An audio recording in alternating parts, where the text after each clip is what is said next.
Mrs. Henry, do you remember an incident that occurred last December in Harlem? Yes, I do. Can you tell us about that incident? My granddaughter had a cold and I went to the drugstore for some core medicine and I heard someone arguing. Then what happened? The store owner came over to the argument and I heard one of the men who was involved in the argument say to him, ask him where the money was. And what did you see during this time? I saw two young men engaged in an argument. Then I saw one of them grab the drugstore owner by the collar. Do you recognize anyone present today in this courtroom who was also in the drugstore on the day to which you are referring?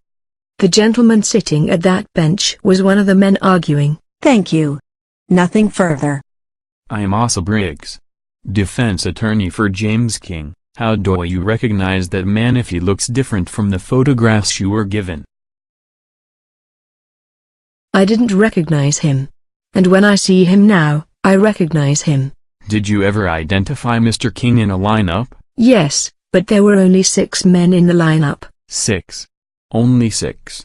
Nothing further. When this guy gets on the stand, I want you to take notes. Just write down any questions you want us to ask him. Like what? Don't worry about it. We just need the jury to know we're challenged by this guy. Please state your full name. Richard Evans. And are you sometimes known by another name? A nickname or tag? They call me Bobo. Mr. Evans, can you tell me what happened on the 22nd of December of last year? We hit a drugstore.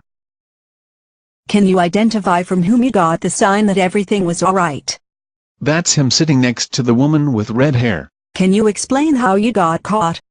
This lame-looking brother come up to me and said he wanted to cop some rocks. I gave him the crack and next thing he slapped the cuffs on me. You were promised a deal for your testimony. Can you tell us what that deal is? If I tell the truth I can get 10 to 15 years. Are you telling the truth today? Yeah. Nothing further. If you ever want to walk the streets again, you had better find somebody to take the weight. Isn't that correct? What are you saying? That I cop a plea? I just told you I was trying to cop. King is the cause of me being in this mess. Not you? You didn't want to do the stick-up. Man, later for you. Nothing further. What was Mr. Harmon's purpose and did he get any of the money? He was just a lookout. He got no money and after the robbery King and I stayed low. Thank you, nothing further.